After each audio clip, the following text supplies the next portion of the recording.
Здравствуйте, друзья! Тайны истории, в чем заблуждается традиционная история. Статья с сайта сокрытое.нет.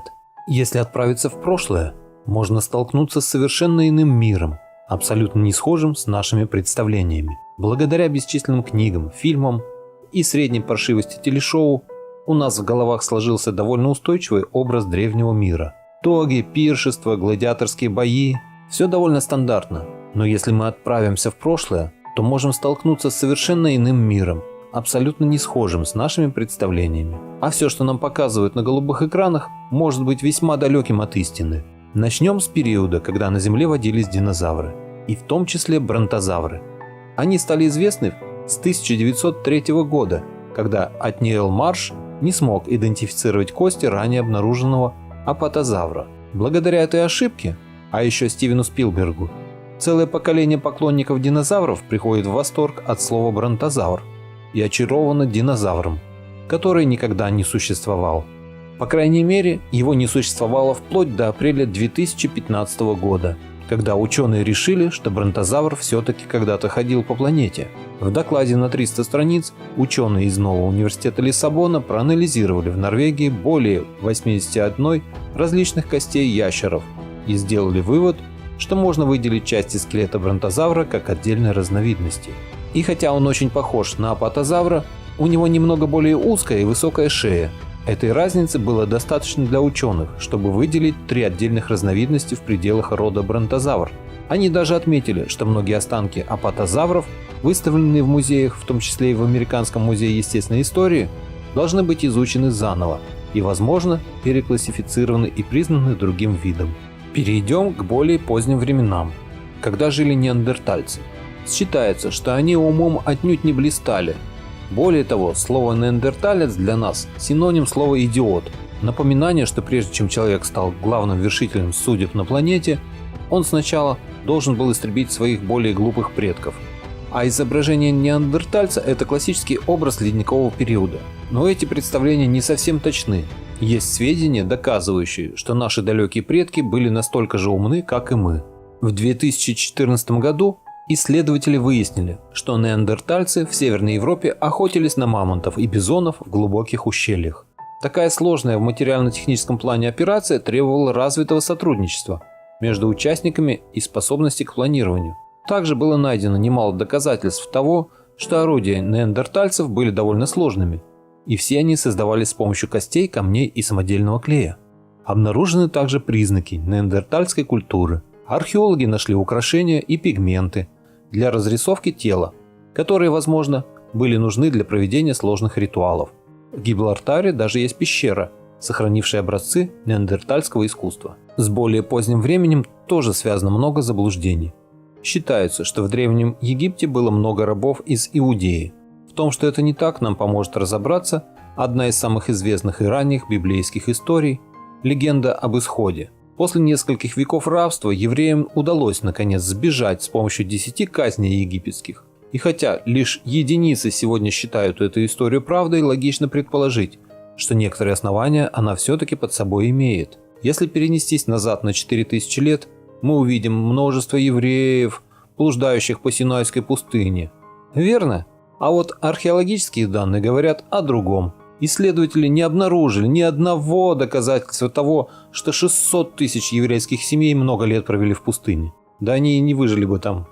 А если учесть, что находятся следы присутствия в той или иной местности даже совсем небольших групп кочевников, то такое полное отсутствие даже малейших признаков заставляет задуматься. Также нет никаких данных, что в какой-то момент в Израиле был большой приток мигрантов. Да евреи те еще обманщики. Им верить, себя не уважать. Египетское государство дотошно хранит все записи обо всех событиях истории, в том числе и о миграциях. Если бы такое количество рабов, составлявших более четверти населения страны, в один миг ушли, об этом наверняка остались бы упоминания в летописях. Ведь это означало бы и нехватку рабочей силы, и экономический крах. Но нет, таких записей не найдено. Кстати, в Древнем Египте относились к рабам гораздо лучше, чем в большинстве культур мира. Многие из них были просто долговыми рабами, которые продали себя, чтобы заплатить долги. И у них был определенный срок окончания рабства. При определенных обстоятельствах они жили даже лучше, чем свободные крестьяне. И это не соответствует описанным в Библии жестоким тиранам Египта.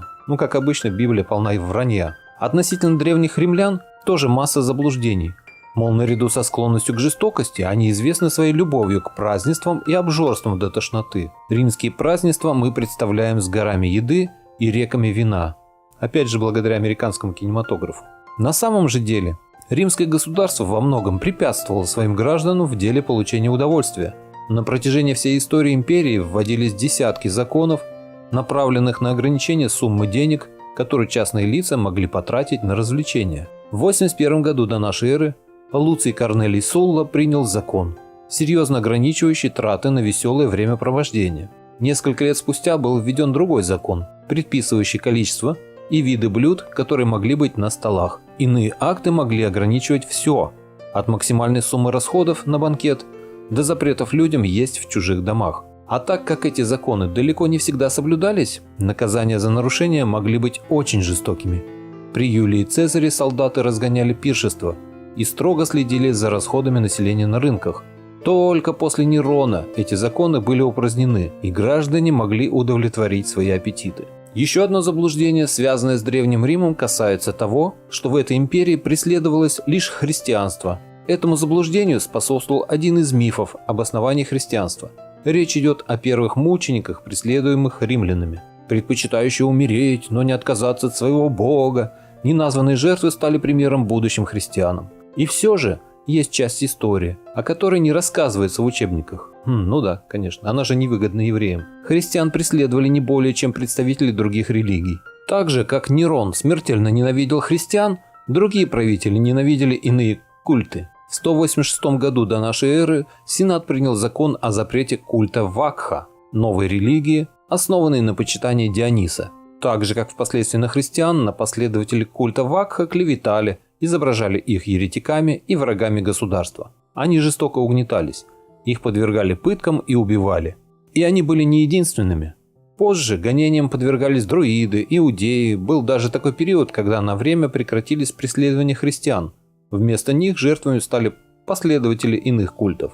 Так что христиане не были уникальными людьми, подвергающимися гонениям. Они были одними из многих попавших под жесткость римлян.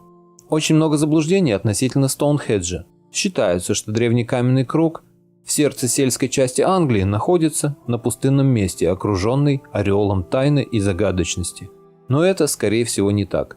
Вероятно, когда-то давно Стоунхедж был окружен большим шумным городом. В 2014 году группа ученых завершила самое масштабное исследование этой загадки. Кроме сохранившихся на расстоянии 3 километра гигантских камней, были обнаружены следы часовен, могильных холмов, прочих ритуальных святынь, разбросанных вокруг.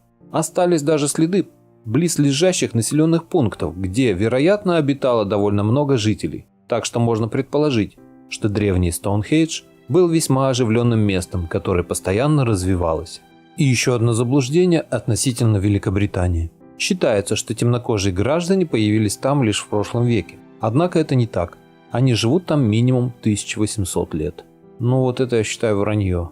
В 2010 году исследователи нашли доказательства, что римский Йорк являлся родиной людей североафриканского происхождения. Одной из них была леди с железными браслетами. Она была похоронена с большим количеством украшений, что позволяет отнести ее к высшему сословию, а не считать обычной путешественницей или рабыней. Но даже железная леди бледнеет по сравнению с самым известным африканским жителем древнего Йорка. В 208 году нашей эры римский император ливийского происхождения Септимий Север поселился там и правил оттуда империей на протяжении 3 лет, вплоть до своей смерти. Но с падением Рима многонациональная история страны не закончилась. Есть сведения, что небольшие общины темнокожих людей постоянно проживали на территории Великобритании, начиная с 7 века. По крайней мере, одни из останков отнесли к периоду, предшествовавшему приходу Вильгельма Завоевателя, 1066 год нашей эры. В 1501 году Екатерина Арагонская составляла свою свиту из мусульман, евреев, выходцев из Северной Африки, которые обосновались в Великобритании. Так что многонациональность – явление характерное для этой страны на протяжении всей ее истории. А теперь отправимся на восток. Считается, что Великий Шелковый путь – Это просто огромный торговый тракт, символ древней торговли. Это сеть торговых маршрутов, простирающихся от современной Италии до Индонезии. Одно только название вызывает перед глазами образы одиноких торговцев, преодолевающих тяготы нелегкого пути, чтобы добраться до отдаленных уголков мира. На самом же деле шелковый путь был гораздо большим, чем обычный торговый тракт. Наряду с купцами там можно было встретить монахов, художников, беженцев, шпионов. Нашим далеким предкам шелковый путь дал не только шелк. В мире без газет, телевизора и интернета он был средством сообщения между разными народами. Люди, проходящие по нему, приносили новости, сплетни и даже моду. Он даже служил распространению религиозных воззрений. Распространение буддизма в качестве основной религии Азии произошло в основном благодаря путешествующим вдоль этого тракта монахам, проповедующим свою веру всем встречным путникам. Не меньшее значение имели и беженцы. И хотя редко шелковый путь описывается как путь для людей, бегущих от притеснения, тем не менее их там было немало. И именно этот поток принес за собой культуру, науку, технологии. Великий шелковый путь может быть именно таким, как о нем пишут в учебниках, но торговцы были лишь малой его частью. Очень много заблуждений связано с человеческими жертвоприношениями. Думая о том, мы представляем себе кровожадных ацтеков или майя, которые проливают кровь, чтобы взошло солнце. Но человеческие жертвоприношения были распространены и в еще одной культуре – в Древнем Китае. Древние китайцы были крайне жестокими, да собственно и сейчас такие же. В 2007 году археологи откопали массовое захоронение, заполненное телами 47 человек, принесенных в жертву, чтобы и в загробном мире они могли продолжить служить своему хозяину. Ранние письма эпохи Шан содержат сведения о 37 видах различных жертвоприношений. Если в Греции и Риме подобная практика была завершена очень давно, то в Китае люди приносились в жертву вплоть до недавнего времени. Дикари, что с них взять?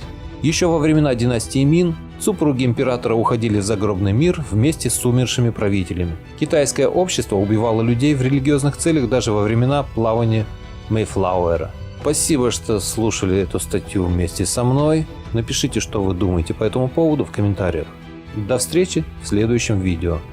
Вот такая интересная статья попалась мне сегодня, и я решил поделиться ею с вами. Надеюсь, вам было интересно. А если хотите не пропустить следующие мои выпуски, подпишитесь на мой канал и отметьте колокольчик.